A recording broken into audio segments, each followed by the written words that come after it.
Uh, give the magnitude and direction. Magnitude and direction of net force acting on the stone of mass 0.1 kg. Just a minute.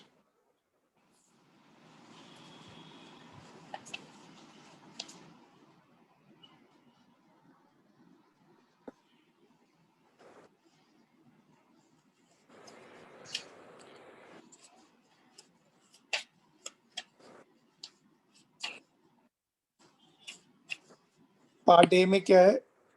Just after it is dropped from the window of the stationary train, and then second में just after it is dropped from the window of the train running at the constant speed this much, and then third case में running at the with the acceleration of this much, and lying on the floor of the train which is accelerating with 1 meter per second square, the stone being at rest related to the train. चार option, चार situations हैं. You have to neglect the air resistance and also take G10.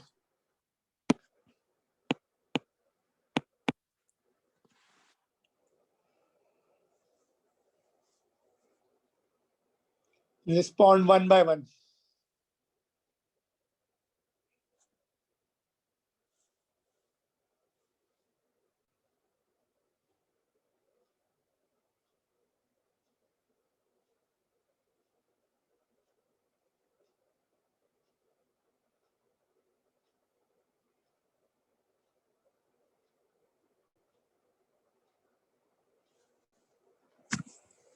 क्या होगा पहले part का answer?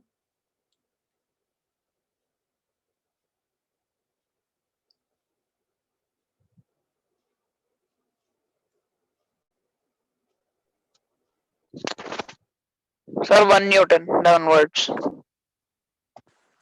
ऐसे Sir, F is equal to mg से.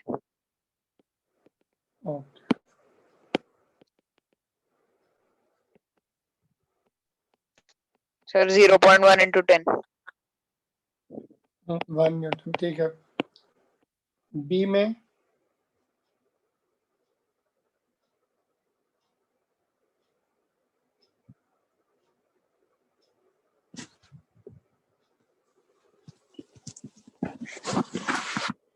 can you drop the object from the window of the running train?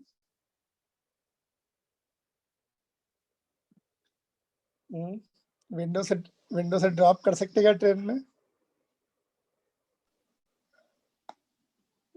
They are talking about non-AC train, non-AC window, non-AC compartment जिसमें window से drop करते हैं ये लोग अक्सर. Window से कुछ ना कुछ फेंकते रहते हैं. स्लीपर क्लास में एसी नहीं होता तो window you can open the window. AC में विंडो ओपन नहीं होते ना, they are sealed.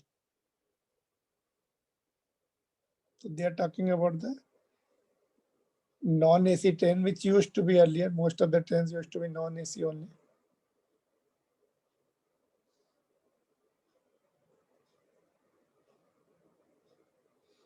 Second part.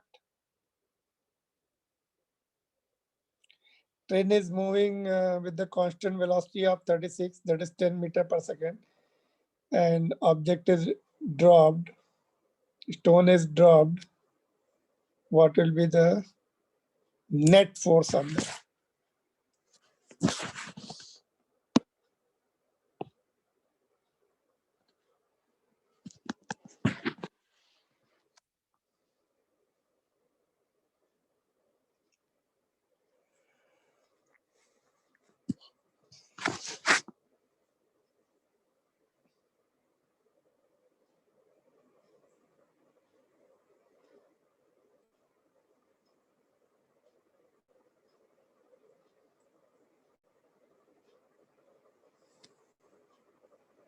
क्या आंसर है बी पार्ट का? सिद्धांत.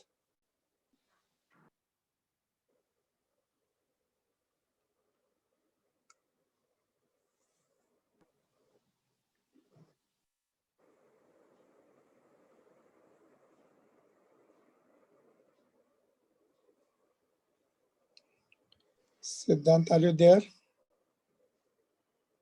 Yes, sir. Okay. Aryan is your cousin or what? You know Aryan Daga? Aryan को जानते हैं? Who, sir? Aryan Daga. नहीं 11th sir. में 12th में sorry 12th में. नहीं sir. Okay, ठीक. चलो Aditya, what is the answer?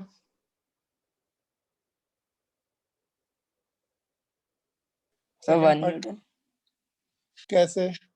How can you say? तो F equals mg से ही, क्योंकि उसकी वेलोसिटी 36 थी, पर फिर वो जब उसको बाहर फेंका तो उसकी 36 नहीं हुई.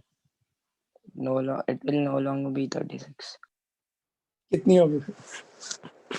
तो Initial 0 हो velocity, जाएगा. initial velocity तो मिलती. Moment you drop ना, moment you drop the object from the running train, it goes along. It will have the initial velocity of the train. You know that it will carry the initial velocity of the moving train. इसलिए जैसे कुछ drop Okay. करना, when we drop the object from the aeroplane, relief supply जब drop करते हैं ना, तो drop it few meters before, है ना, moving aeroplane होता है ना, वहां से Yes sir. हाँ. so that it goes forward along with the plane, then it also goes down.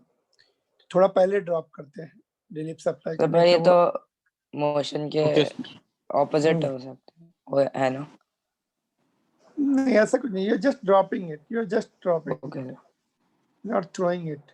Train is moving. Train is going with the constant velocity. I think जब मैंने I taught you this chapter or previous chapter, I told you when you release any particle from the moving object, it will carry the history of its velocity, but will not carry any history of its acceleration. कुछ भी नहीं, velocity तो रहेगी, but acceleration तो अगर होगा भी moving object में, तो उसका भी कोई हिस्ट्री नहीं लेके जाएगा वो, because it is free now. वैसे तो acceleration है ही नहीं ट्रेन में. The moment you release, it comes under the effect of gravity. Gravity का ही रहने वाला उसमें 0.1 gravitational force ही रहने वाला, that is the net force. Yes sir. ठीक है, स्पीड रहेगी उसकी, but speed is not going to make the difference on the acceleration.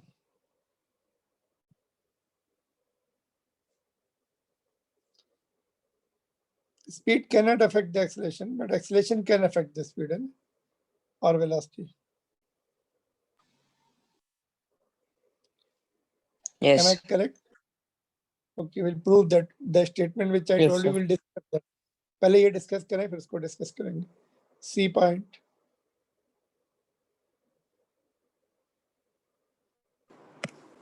Sir same रहेगा. कैसे? सर क्योंकि ट्रेन एक्सेलरेट हो रही है, तो सर उसके एक्सेलरेशन से कोई फर्क नहीं पड़ेगा, क्योंकि उसके सर वो फ्री रहेगा. क्या रहेगा? सर अरे ठीक है, चलो. एक्सेलरेशन का इफेक्ट उस पे कुछ होगा ही नहीं. क्यों नहीं होगा बताइए, you have to explain. Sir क्योंकि वो ट्रेन में नहीं है. ट्रेन से रिलीज कर दिया उसको है. हाँ. It is coming under the effect of gravity. So it will not carry Yes, any history of the acceleration of train. क्योंकि उसको छोड़ दिया ना हमने, छोड़ने के बाद ट्रेन का एक्सेलरेशन का कोई रोल नहीं रहेगा उसमें. वेक्टर सम नहीं करना. यू में टेंड टू डू ओके, जी नीचे है और ट्रेन का एक्सेलरेशन आगे है, दोनों को ऐड कर दो. तो एक बार ट्रेन से एक बार रिलीज हो गया stone, it is not able to apply any force, है ना. So net force will be of the force of gravity. All right, gravity का ही force रहेगा, which is again same. So what we have seen in all three cases,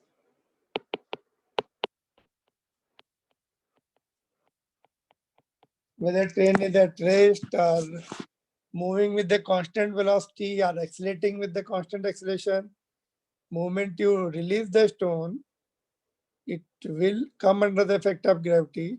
Gravitational force will be the net force. ठीक है, तो ये भी question कौन सा है, 11th की बुक का ही क्वेश्चन है, but it is question which you can also do it.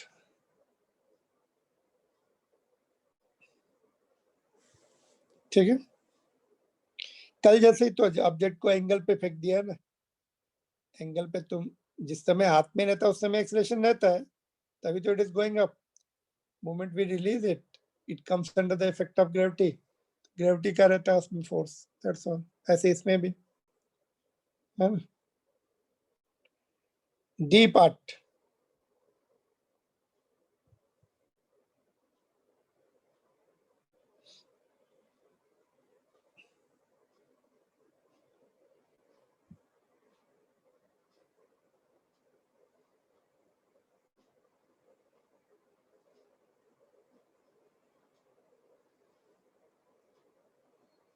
what will be the answer of the part D of the question?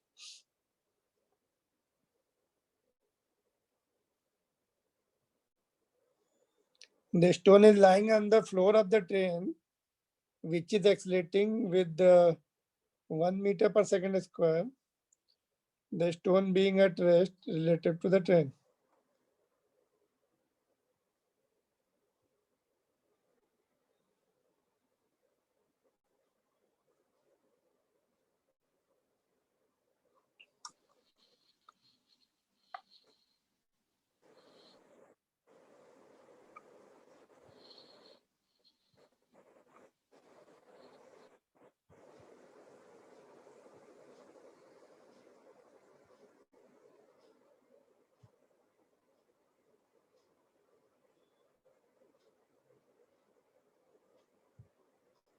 क्या आंसर आ रहा डी का?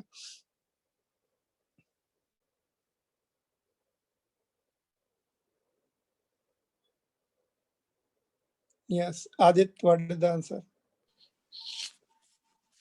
Yes, sir. Kishan, एक मिनट सर कर उसका भी 1 Newton आएगा. 1 Newton, Siddhant, and Shubhan. Sir 0. कैसे? Sir क्योंकि रेस्ट पे है ना रिलेटिव टू ट्रेन, तो सर हिल नहीं रहा है. पर वो बट किसी रेस्ट पे तो आउटसाइड इसका रेस्ट पे किसी Yeah. Outside, you are observing train cross हो रही है, यू आर एट प्लेटफॉर्म, तुम देख रहे हो ट्रेन सर पर वो एक्सीलेट तो हो. ट्रेन का रहेगा ना, स्टोन तो रेस्ट पे. हाँ, तो पर स्टोन वो को कौन कैरी कर रहा है ना. स्टोन को कौन आगे लेके जा रहा है ना? स्टोन को कोई, स्टोन भी तो आगे जा रहा है कि नहीं? Yes, sir. वो With respect to ground, it is going ahead, है ना? It will go along with the train.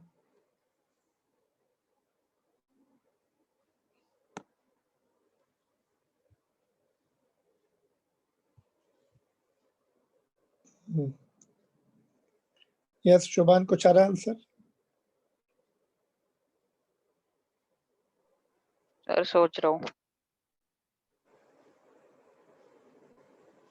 Okay, बताओ किसी का आ रहा है?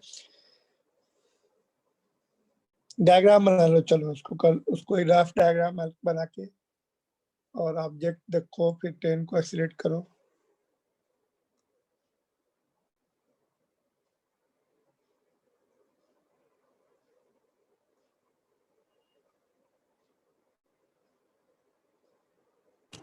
सर 0.1 0.1 कैसे?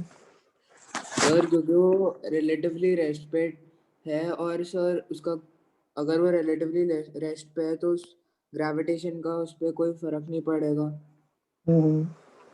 और सर वो 1 मीटर पर सेकेंड से एक्सेलरेट कर रहा है, इसलिए sir 0.1. F equals ma sir.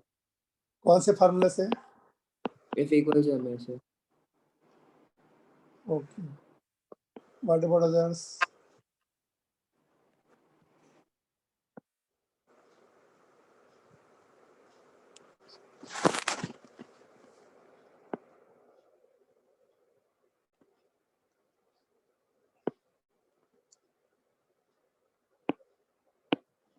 किसका आंसर था? Who told this? 1 क्या बताया? कितना आंसर बताया? 1 0 तो point. 0.1. Whose answer was this? तो सिद्धांत. Okay, सिद्धांत का आंसर है 0 point. What about others?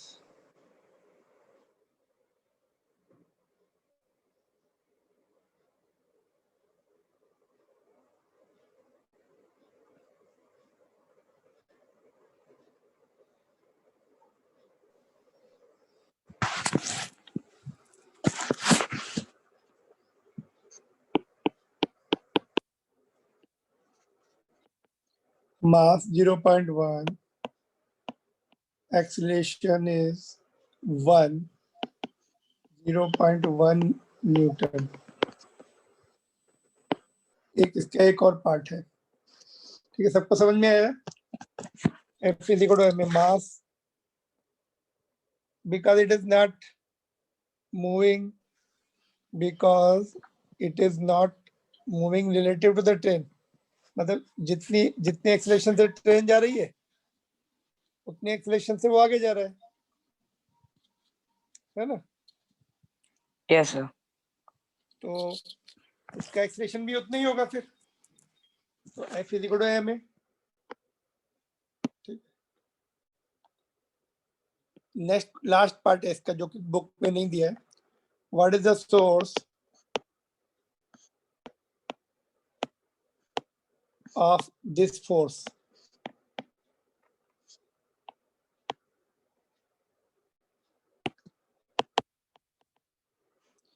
इसका ट्रेन है या कोई और सोर्स है?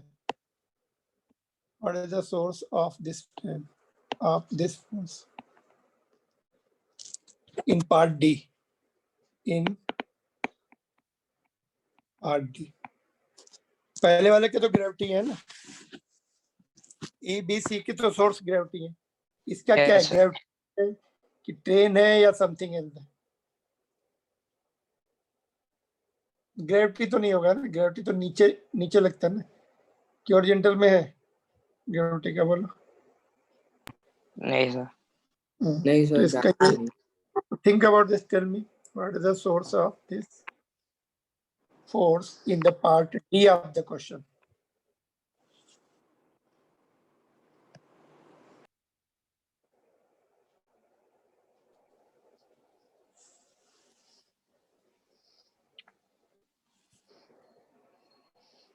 आ रहा है कुछ? ध्यान आ रहा है? बोलो.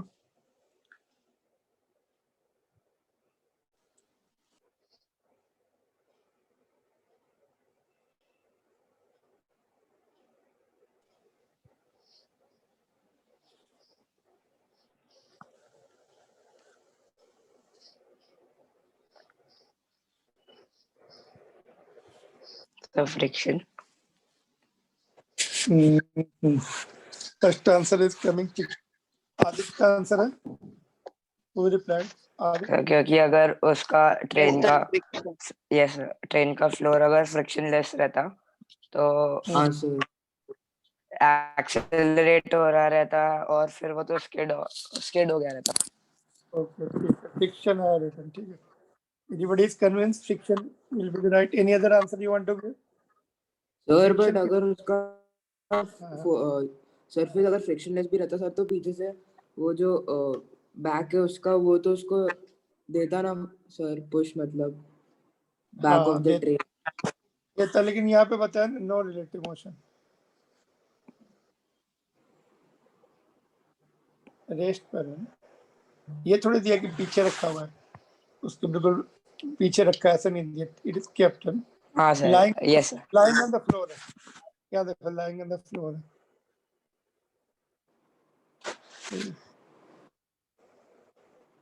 अच्छा ये बताओ कि इसमें बताओ फ्रिक्शन बैकवर्ड होगा कि फॉरवर्ड होगा? Direction of friction will be backward और वो फॉरवर्ड? तो अपोज कर रहा है तो वो बैकवर्ड है. बैकवर्ड है सर. इधर. हाँ सर. तो हाँ, इधर जाना सर. चाहिए. ये कैसे जा रहा है वो? How it is going forward? Friction अगर इधर है तो इधर आना So चाहिए. it is not going forward. It is lying on the floor, which is rest. lying on Which the is floor. at rest. एक मिनट दूसरा डायग्राम बनाते हैं इसमें। यहाँ पे कोई ऑब्जेक्ट है ना, उसमें जो फोर्स है ग्रेविटी का फोर्स तो नॉर्मल रिएक्शन से बैलेंस हो गया। अब यू आर टेलिंग फ्रिक्शन इस तरफ है, तो it should move in this direction. अच्छा, और कोई फोर्स भी है क्या? चलो रुक जाओ, you are telling friction backward है, चलो लिख लेते हैं फ्रिक्शन, ठीक है। तो और कोई फोर्स भी है? Is there any other force which is taking it forward? और कोई होना चाहिए ना। अगर फ्रिक्शन इधर है तो इधर लेफ्ट में जाना चाहिए उसको, मतलब अपोजिट जाना चाहिए, but it is going in the forward direction along with Yes, the sir. train. Is there any other force? अगर कोई फोर्स दूसरा है तो बताओ, नहीं तो फिर it it it will contradict your statement.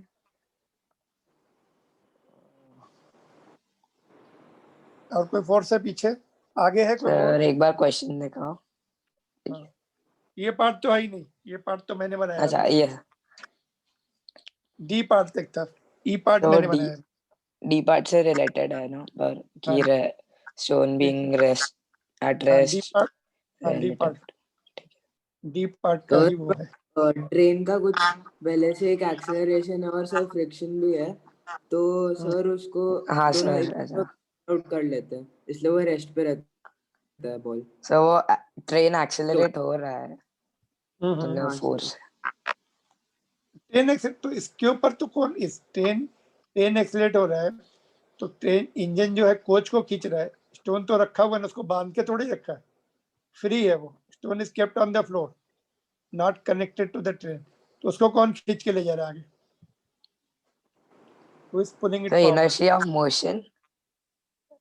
Inertia of motion से तो फिर वो पीछे जाएगा। अच्छा yes sir, remain to be there, it will remain to be there, it will go backward moment the train goes forward. Sir electro, so it is already going forward. क्या electro, what is electro? Electrostatic. Electrostatic charge है क्या उसके ऊपर? Charges है क्या उसमें? Sir जब वो फ्रिक्शन में गया तब हाँ? नहीं। ओके, इनर्शिया से ये पीछे जाने की कोशिश करेगा, हाँ but sir, there is friction goes the backward, friction will be in forward direction, not backward direction. Okay friction जो है, friction always opposes the relative yes motion, sir, not the, opposite. यहाँ पे मैंने शायद करेक्शन किया था कहीं पर, आगे ये देखो यहाँ पर, I think I just friction कहीं पे है, opposes the relative motion. but the stone is at rest sir. वो इनर्शिया से पीछे जाने की कोशिश कर रहा है।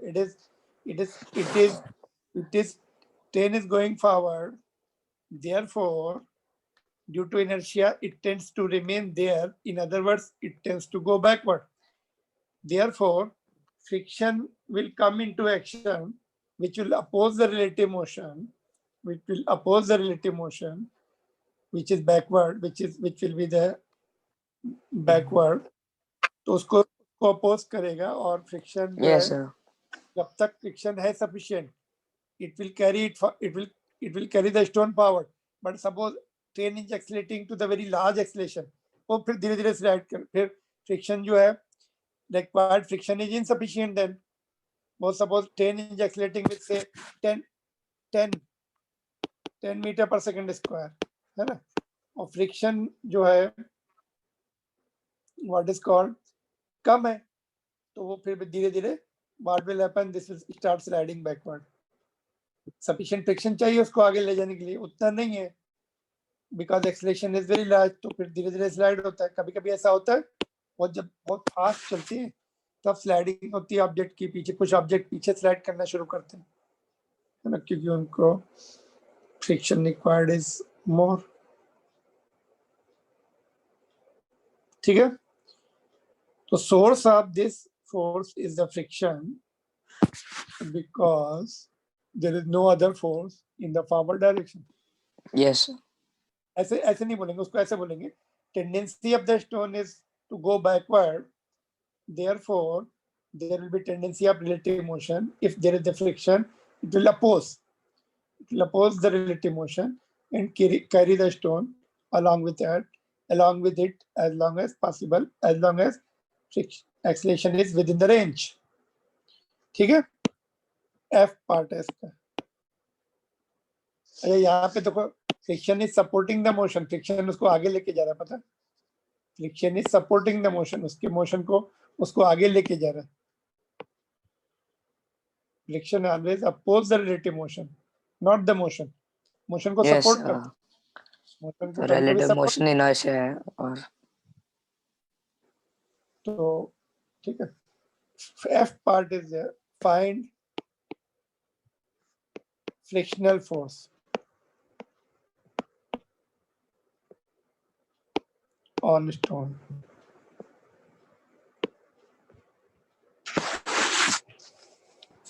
yes sir. कितना होगा?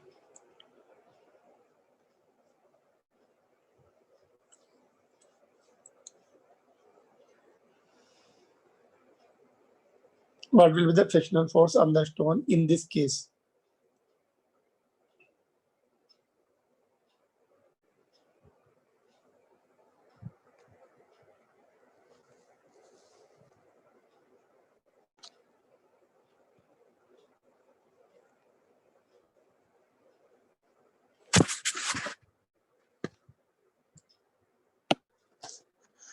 बोलो, how much is the answer?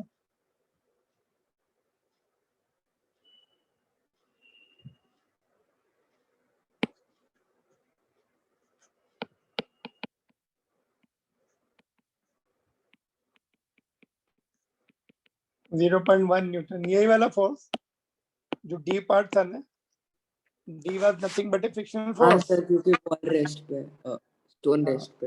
Yes sir. है ना. ऐसे भी बोल सकते हैं कि रेस्ट पर है, तो नहीं, रेस्ट पर तो उसके उसके टर्म में है ना, ट्रेन की रिस्पेक्ट में, बट बाहर से तो उसको आगे जा रहा है ना. आगे कौन लेके जा रहा है? हॉरिजॉन्टल डायरेक्शन में एक ही फोर्स है, frictional force. That must be frictional force only. ये जो डी पार्ट है वो फ्रिक्शन फोर्स के बराबर ही है, वही है friction force actually.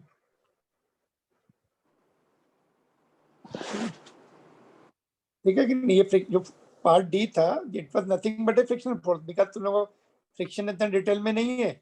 Of course ये तो 11th की बुक का है, बट फ्रिक्शन का टॉपिक इसके बाद आता है ना, इसलिए इसमें ज्यादा कुछ डिटेल पूछा नहीं है. But you should know Newton second law से हम लोग बोल सकते हैं, ये न्यूटन सेकंड लॉ के ही क्वेश्चन में. ऑलराइट, आगे समझ में? Yes sir. तुम लोगों ने सूडो फोर्स सुना है? सूडो फोर्स, न्यूटन का सेकंड लॉ फेल हो जाता है जब हम लोग एक्सीलरेटेड फ्रेम ऑफ रेफरेंस में होते हैं. किस में होते हैं? Accelerated frame of reference. Frame of reference क्या होता है? Set of coordinate system to indicate the motion of the object. हम जहाँ किसी ऑब्जेक्ट के मोशन को हमें एक्सप्लेन करना होता है तो फ्रेम ऑफ रेफरेंस बनाते हैं, मतलब कोऑर्डिनेट सिस्टम लगा देते हैं वहां पर, उसी को फ्रेम ऑफ रेफरेंस बोलते हैं. अभी ट्रेन में हम लगा देंगे कोऑर्डिनेट सिस्टम इस ऑब्जेक्ट को एक्सप्लेन करने के लिए, स्टोन को एक्सप्लेन करने के लिए. तो ट्रेन में जो कोऑर्डिनेट सिस्टम लगाएंगे वो एक्सीलरेटेड सिस्टम होगा, फ्रेम ऑफ रेफरेंस बोलते हैं. तो एक्सीलरेटेड फ्रेम ऑफ रेफरेंस होता है. तो एक्सीलरेटेड फ्रेम ऑफ रेफरेंस में न्यूटन का सेकंड लॉ फेल हो जाता है. न्यूटन का सेकंड लॉ फेल हो जाता है, तो उसमें एक सूडो फोर्स का कॉन्सेप्ट इंट्रोड्यूस करना पड़ता है. किसका? सूडो फोर्स लगाना पड़ता है. जब भी हम लोग एक्सीलरेटेड फ्रेम ऑफ रेफरेंस में है तो सूडो फोर्स लगाना पड़ता है. सूडो फोर्स क्या होता है? मास of the object into acceleration of the observer taken in the backward direction. दोनों, मतलब तुम ट्रेन में अभी बैठे हो, अभी तुम्हें कंफ्यूजन हो रहा है ना बहुत सारे कि ये तो रेस्ट पर है, यू टोल्ड रेस्ट पर है, अभी ट्रेन के अंदर तुम बैठे हो. If you apply the Newton second law, है ना, तुम लोग F is equal to m में एक्सेलेरेशन तो है नहीं स्टोन का, force is zero, Newton second law is failed. तो उसमें हमें सूडो फोर्स का कॉन्सेप्ट लाना पड़ता है. सूडो फोर्स का कॉन्सेप्ट क्या होता है कि mass into acceleration in backward acceleration of the observer in back opposite direction. तो सूडो फोर्स यहाँ पे लगाना पड़ेगा. देखो अभी फ्रिक्शन फोर्स है ना, तो तुम बोलोगे एक इसमें सूडो फोर्स लग रहा है. एफ सूडो, पी सूडो की स्पेलिंग क्या होती? Pseudo means Yes. Imaginary. Pseudo means imaginary, वो यहाँ लगाना पड़ेगा.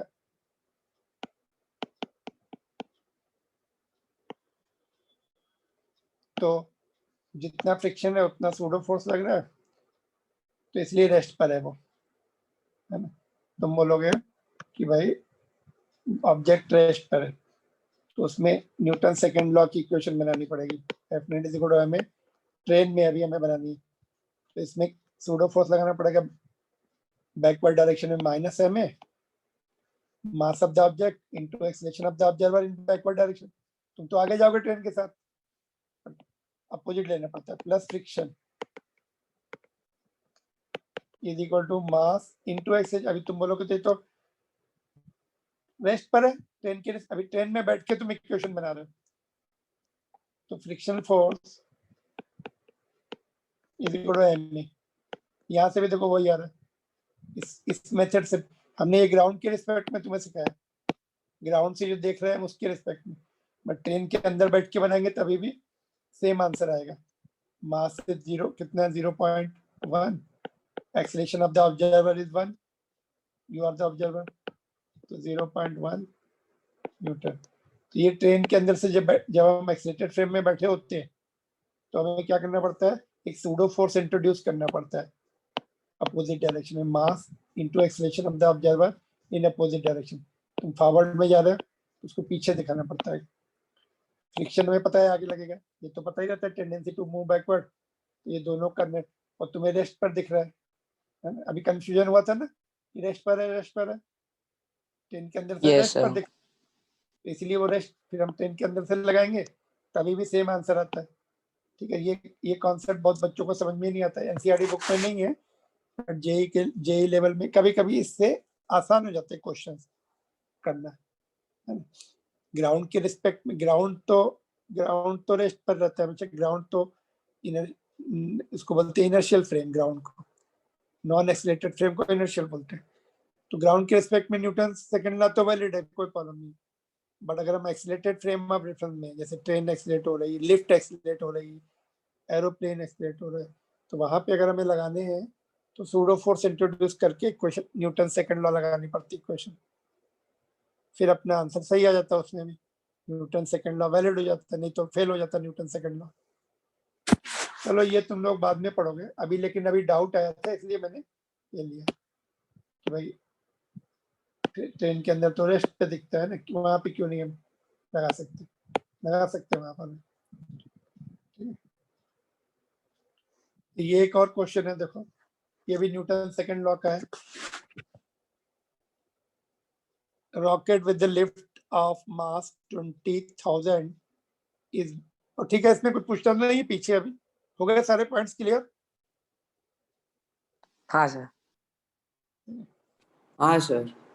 ओके, तो ये बिल्कुल ये पॉइंट्स, फ्रिक्शन तुम्हारा थोड़ा बहुत है तुम्हारे कोर्स में, है ना. एक क्वेश्चन भी था बीच में फ्रिक्शन का, तो इसलिए this is also important for your forthcoming examination. चलो नेक्स्ट क्वेश्चन देखेंगे. Rocket with the lift of mass of 20,000 kg blasted upward with an initial acceleration of 5. Calculate initial thrust. Thrust means force. Thrust, initial thrust of the blast. Initial force of the blast. Use the Newton's second law to get the answer.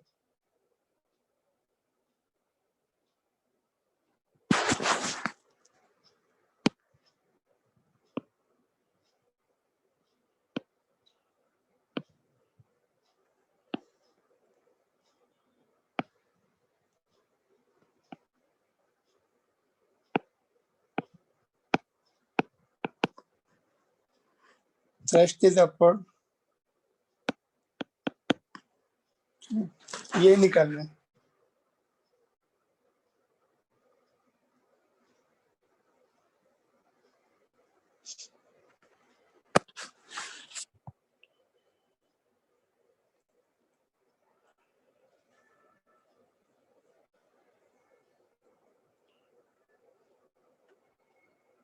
Newton second law से निकाल लो।